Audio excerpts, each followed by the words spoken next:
যে সময়টাতে বসবাস করছি এই সময়টা খুব দ্রুত চেঞ্জ হচ্ছে। এখনকার জেনারেশনটা খুব ফাস্ট হয়ে যাচ্ছে। এই ফাস্ট হওয়ার একটা ভালো দিক আছে আর একটা খারাপ দিক আছে। একটা ভালো দিক হচ্ছে এখনকার জেনারেশন আগের চাইতে অনেক বেশি জানে, অনেক বেশি বুদ্ধিমান, অনেক বেশি স্মার্ট, অনেক বেশি ফ্যাশনেবল। এইটার একটা নেগেটিভ দিক হলো আমরা খুব র্যাপিড ওয়েস্টার্নাইজেশনের দিকে যাচ্ছি। একেবারে চোখ বন্ধ করে পাশ্চাত্যের সংস্কৃতিকে আমরা অ্যাডপ্ট করছি। আমাদের কাছে মনে হচ্ছে যা কিছু পাশ্চাত্যের তা কিছু স্মার্ট, যা কিছু ওয়েস্ট তা কিছু ফাস্ট, তাই হচ্ছে আমাদের জন্য ভালো। আমি ব্যক্তিগতভাবে এই মতের সাথে কিছুটা দ্বিমত করি। পাশ্চাত্য সভ্যতাকে যারা খুব বেশি গভীরতা নিয়ে দেখেছেন, যারা পাশ্চাত্য সভ্যতার ভিতরের উদাহরণগুলোকে দেখেছেন, তারা অনেকেই এটার ব্যাপারে একমত হবেন যে পাশ্চাত্য সভ্যতার সব কালচারকে বিনা দ্বিধায় আমাদের গ্রহণ করার মধ্যে আমাদের সমাজের একটা ভয়ঙ্কর অবনতি বা একটা ভয়ঙ্কর পতন এটার মধ্যে রয়ে গেছে। আমাদের বোধহয় পাশ্চাত্য সমাজের কালচারকে বা আল্ট্রা মডার্নিজমকে একটু রয়ে সয়ে গ্রহণ করা উচিত। প্রাচ্য এবং পাশ্চাত্যের সমাজের মধ্যে একটা মৌলিক পার্থক্য আছে। প্রাচ্যের সমাজ অনেক বেশি রক্ষণশীল। আমি রক্ষণশীল শব্দটা বুঝে শুনে ব্যবহার করতেছি, রক্ষণশীলতাকে একটা ভালো শব্দ হিসাবে ব্যবহার করতেছি। প্রাচ্যের সমাজের মধ্যে অনেক বেশি রক্ষণশীলতা আছে। এখানে ফ্যামিলি স্ট্রাকচার আছে। এখানকার ছেলেরা বাবা মাকে শ্রদ্ধা করতে জানে, এরা অভিভাবকদেরকে সালাম দিতে জানে, এরা তাদের জীবনে এক ধরনের রুলস এবং রেগুলেশন মেনটেন করতে অভ্যস্ত। তার তুলনায় পাশ্চাত্যের সমাজ ব্যবস্থার মধ্যে এই রক্ষণশীলতার স্ট্রাকচারটা তারা ভেঙে ফেলেছে। তার পক্ষে পাশ্চাত্যে আমরা সেক্সুয়াল অ্যাবিউজ অনেক বেশি দেখব, অ্যাডিকশন অনেক বেশি দেখব, ফ্যামিলি সিস্টেমটা অনেক বেশি ব্রেকডাউন করে গেছে পাশ্চাত্য সমাজে। তোমরা মাঝে মধ্যে এটা দেখবা যে লন্ডনের সোসাইটিতে বা আমেরিকার সোসাইটিতে দেখা একটা স্কুল চলতেছে, সেখানে হঠাৎ করে কেউ ঢুকে গুলি করে 10 জনকে মেরে ফেলেছে এবং আফটার দ্যাট সে নিজেও আত্মহত্যা করেছে। এরকম সেভারাল ইনসিডেন্টস কিছুদিন পর পরে আমরা বিভিন্ন সমাজ ব্যবস্থার মধ্যে দেখি। এখন প্রশ্ন হচ্ছে যে তারা এটা কেন করতেছে? সে নিজেও আত্মহনন করতেছে, হোয়াই? তাদের সায়েন্টিস্টদেরকে জিজ্ঞেস করা হলো, সোশ্যাল সায়েন্টিস্টদেরকে জিজ্ঞেস করা হলো, তাদের সমাজবিজ্ঞানীরা এটা বলতেছেন যে এই যে মানুষগুলো ক্রাইমের সাথে জড়িত হয়ে গেছে, এই মানুষগুলো সাইকোলজিক্যালি তারা ফিট না, সাইকোলজিক্যালি আনফিট হয়ে গেছে। আনফিট হওয়ার কারণ কি? কারণ হচ্ছে এরা ছোটবেলা থেকে একটা অ্যাবনর্মাল লাইফ লিড করেছে। কারো বাবা আছে মা নাই, কারো মা আছে বাবা নাই। পাশ্চাত্যে ব্রোকেন ফ্যামিলির সংখ্যা খুব বেশি, খুব নিঃসঙ্গতার মধ্যে দিয়ে সে বড় হয়েছে। তার ফলে তার পুরো জীবনের মধ্যে এক ধরনের অ্যাবনর্মালিটি গ্রো করেছে। আমার প্রশ্ন হলো, এই পাশ্চাত্যে এই জাতীয় অ্যাবনর্মাল মানুষ যে আমরা মাঝে মধ্যেই দেখি, প্রাচ্যের কোথাও অ্যাবনর্মাল মানুষ নাই কেন? কই গত 200 বছরের ইতিহাসে তো বাংলাদেশের ঘটনা ঘটে নাই, গত 500 বছরের ইতিহাসে তো ভারতীয় উপমহাদেশের ঘটনা ঘটে নাই, গত 1000 বছরের ইতিহাসে কোন এশিয়ার সভ্যতার মধ্যে এই ঘটনা তো ঘটে নাই। তাহলে এশিয়ার জীবনের মধ্যে কি এমন আছে যে রক্ষণশীলতার কারণে এই সমাজের মধ্যে এই জাতীয় পাগলের জন্ম হয় না, কিন্তু পাশ্চাত্য সভ্যতার মধ্যে এই জাতীয় পাগলের জন্ম মাঝে মধ্যেই হচ্ছে? এই প্রশ্ন উত্তর যদি আমরা খুঁজতে চাই, তাহলে আমরা একটা জিনিস দেখবো, সেটি হচ্ছে ধর্ম, religion that has made a difference between the east and west. পৃথিবীর 4টা গ্রেট রিলিজন, হিন্দু ধর্ম, বৌদ্ধ ধর্ম, খ্রিস্টান ধর্ম এবং ইসলাম ধর্ম, এই 4টা ধর্মের উৎপত্তি হচ্ছে প্রাচ্যে। যদিও যীশু খ্রিস্টকে এখন পাশ্চাত্যের বলে, কিন্তু তার জন্ম হচ্ছে বেথলেহেমে, সেটাও কিন্তু প্রাচ্যেরই একটা নগরী। এই 4টা ধর্ম প্রাচ্যের থাকার কারণে প্রাচ্যের জীবন ধারণ প্রক্রিয়ার মধ্যে এক ধরনের ধর্ম কিংবা প্রকৃতি রয়ে গেছে। তারা নেচারকে শ্রদ্ধা করতে জানে, তারা ধর্মীয় বোধকে তাদের নিজের জীবনে পালন করতে জানে। ওয়েস্ট যেটা করেছে যে তারা যখন মডার্নিজমের দিকে গেল, তখন একটু একটু করে তারা ধর্মের বোধগুলোকে তাদের নিজের জীবন থেকে ছড়াই দিল। তার ফলে তাদের ফ্যামিলি সিস্টেমটা ব্রেকডাউন করলো। তারা প্রথমে মনে করেছে যে এই ফ্যামিলি সিস্টেম ব্রেকডাউন করাটা তাদের এক ধরনের মডার্নিজম, তারা খুব বেশি ডেভেলপ করে ফেলবে।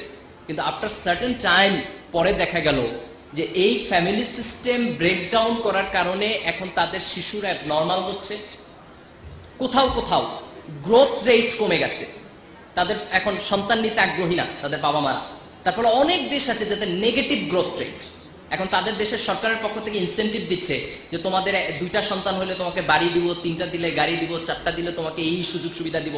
মানে গভর্নমেন্টের থেকে প্রলোভন দেখাচ্ছে যাতে করে তারা ফ্যামিলি সিস্টেমে ব্রেকডাউন করে। একজন বিশিষ্ট মার্কিন ঔপন্যাসিক তিনি কিছুদিন আগে একটা বই লিখেছেন যে war against family, this is the scenario of western civilisation, যে তারা ফ্যামিলির বিপক্ষে এক ধরনের বিদ্রোহ করেছে। আমরা আমাদের বাবা মাকে প্রাচ্যে নিজেরাই শ্রদ্ধা করতে শিখেছি, তারা চিরজীবন আমাদের সাথেই ছিলেন। পাশ্চাত্য এই শ্রদ্ধার জায়গাটা যখন ব্রেক করে দিল, তখন তাদের ওল্ড হোমের দরকার হলো। আমি রিসেন্টলি দেখলাম যে বাংলাদেশেও একটা কোম্পানি আমাদের টেলিভিশন অ্যাডভার্টাইজ দিচ্ছে যে তারা ওল্ড হোম বানাচ্ছে। I don't know whether this is the sign of development or this the signs of destruction of society. আমার বাবাকে ভালোবাসার জন্য তো আমাদের একটা করে বাবা দিবস দরকার হয় নাই, মা দিবস দরকার হয় নাই। বছরের পর বছর ধরে তো আমরা ভালোবেসেই গেছি, কোনোদিন প্রশ্ন উঠে নাই যে বছরের একদিন স্পেশালি ভালোবাসাটা প্রদর্শন করতে হবে। ওদের সমাজ থেকে যখন সেই স্ট্রাকচারটা ভেঙে গেছে যে রক্ষণশীলতা নাই, বাবা মার প্রতি শ্রদ্ধাবোধটা নাই, তখন বছরের একদিন ঘটা করে পালন করে তারা দেখায় যে একেবারে ভুলি নাই, ভুলছি তো কিন্তু পুরোটা ভুলি নাই, এর জন্য তাদের একটা দিন প্রয়োজন হয়। তো সেই কালচার তো আমাদের সমাজে ফিরে আনার কোনো প্রয়োজন নাই। আমাদের সমাজের যে সামাজিক বেষ্টনীর মধ্যে ভালোবাসা দিয়ে আমরা আমাদের সম্পর্কগুলোকে রক্ষা করেছি, সেই সম্পর্কগুলোকে ভেঙে দিয়ে আমরা আজকে যে ওয়েস্টার্ন সোসাইটি গড়তেছি, এই ওয়েস্টার্ন সোসাইটিটা আমাদেরকে একটা ভয়ঙ্কর নেগেটিভ দিকে নিয়ে যাবে। তুমি দেখো, AIDS, this is a great threat to the world.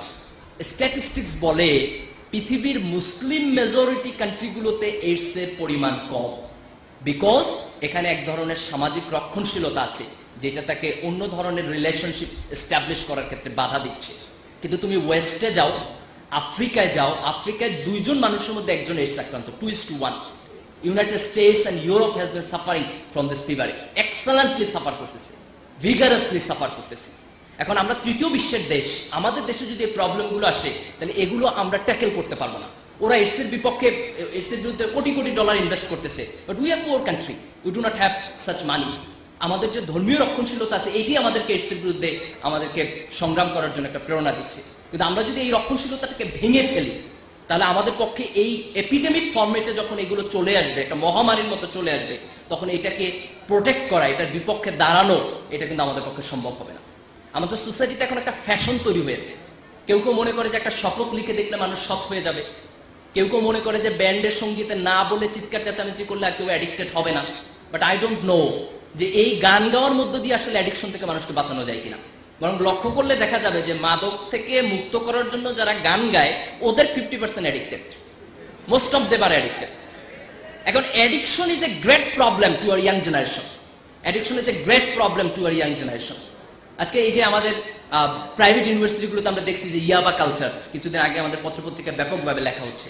তো আমি বলতেছি যে this is parallel to the modernism.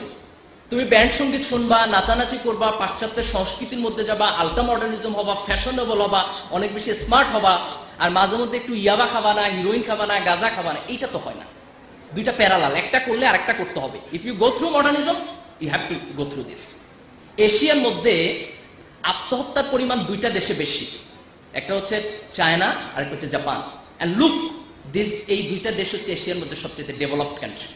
তার মানে আমরা যদি ডেভেলপমেন্টের দিকে চাই, যদি সে ডেভেলপমেন্টটা পাশ্চাত্যের কালচার অনুযায়ী হয়, তাহলে এই অ্যাডিকশন বাড়বে, এইডস বাড়বে, আত্মহত্যার পরিমাণ বাড়বে, আমাদের ফ্যামিলি সিস্টেম ব্রেকডাউন হবে, আমাদের সোসাইটিতে করাপশনের পরিমাণ বাড়বে, এবং এট দ্য লাস্ট মোমেন্ট আমরা আমাদের সোসাইটিকে শেষ পর্যন্ত ধরে রাখতে পারবো না।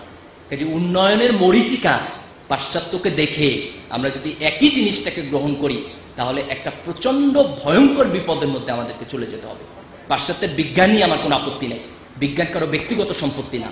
একসময় গ্রিকরা সায়েন্স এবং টেকনোলজি ডেভেলপমেন্ট করেছে, তারপর মুসলমানরা গ্রিকদের কাছ থেকে নিয়েছে, তারা নিজেরা ডেভেলপ করেছে, আবার মুসলমানদের কাছ থেকে পাশ্চাত্য নিয়েছে, আবার প্রয়োজনে পাশ্চাত্যের কাছ থেকে মুসলমানরা নিবে। সায়েন্স এবং টেকনোলজি ট্রান্সফারেবল, নলেজ ট্রান্সফারেবল, একজনের কাছ থেকে আরেকজন নিবে। কিন্তু পাশ্চাত্যের বিজ্ঞানকে গ্রহণ করার সাথে, পাশ্চাত্যের জ্ঞান এবং প্রযুক্তিকে গ্রহণ করার সাথে, একই সাথে আমরা যদি পাশ্চাত্যের কালচারকে গ্রহণ করি, একই সাথে যদি পাশ্চাত্যের এই খোলামেলা সংস্কৃতিকে, পাশ্চাত্যের নগ্নতাকে আমরা গ্রহণ করি, পাশ্চাত্যের এই তথাকথিত ফাস্টনেসকে গ্রহণ করি, তাহলে সেইটা আমাদের জীবনে এমন ভয়ঙ্কর অধপতন ডেকে আনবে যে আমরা এই পুরো সমাজ ব্যবস্থাকে আর কন্ট্রোল করতে পারবো না। পাশ্চাত্য হয়তো তার নিজের সমাজের মধ্যে এক ধরনের অ্যাডাপ্টেশন তৈরি করে ফেলেছে, কিন্তু ওইটা আমাদের জন্য পরদেশী সংস্কৃতি।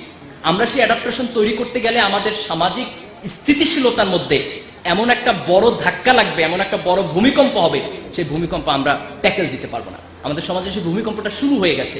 আজকে মোবাইল পর্নোগ্রাফি নিয়ে প্রচুর কথাবার্তা হচ্ছে, এখানে অভিভাবকরা আছেন, আমি খুব খোলামেলা বলতেছি, this is the burning issues. আমাদের ছেলে মেয়েদেরকে, আমাদের ছোট ভাই বোনদেরকে মোবাইল ব্যবহারের রেস্ট্রিকশন দেওয়া উচিত। কলেজ পিরিয়ড পার হবার আগে you should not use this. এটা এত জরুরি কিছু না, তুমি এত ভিআইপি মানুষ হয়ে যাও নাই যে তোমার এটা না থাকলে কোনো প্রবলেম হবে। ওর চাইতে মনোযোগ দিয়ে পড়াশোনা করা প্রয়োজন। টেলিভিশন চ্যানেলের ব্যাপারে there should be some restriction. তুমি অবশ্যই বিনোদন দেখবা, কিন্তু দ্যাট ডাজ নট মিন যে আমাদের সমাজের উপর একেবারে ইচ্ছামতো কালচারাল আগ্রাসন হয়ে যাবে। আমরা তো একসময় উর্দুর আগ্রাসনের বিপক্ষে রক্ত দিয়ে যুদ্ধ করেছি, কিন্তু হোয়াট অ্যাবাউট হিন্দির আগ্রাসন? সেটা তো আমাদের সমাজকে এখন আরো বেশি করে দিচ্ছে। তাহলে 52 ভাষা আন্দোলনের একটা দাবি কি এটা না যে বাংলার উপর ইংরেজির আগ্রাসনের ব্যাপারে আমাদের সচেতন থাকতে হবে, বাংলার উপর হিন্দির আগ্রাসনের ব্যাপারে আমাদের সচেতন থাকতে হবে? সেই বোধটা আজকে আসতে হবে, সেই বোধটা আজকে আমাদের মধ্যে আসতে হবে। টেলিভিশন কম দেখতে হবে, টেকনোলজি ব্যবহার করার বিপদের ব্যাপারে সতর্ক থাকতে হবে। এগুলো বাদ দিয়ে আমরা যদি আমাদের তরুণ প্রজন্মকে নষ্ট হতে দিয়ে যেতে চাই, আমাদের আনএমপ্লয়মেন্ট আছে, আমরা চাকরি দিতে পারতেছি না, তার পাশাপাশি যদি নৈতিক অবক্ষয় যুক্ত হয়, তাহলে যে তরুণ প্রজন্মের জন্ম হবে সেটাকে ট্যাকেল করা আমাদের জন্য ভয়ঙ্কর পরিমাণ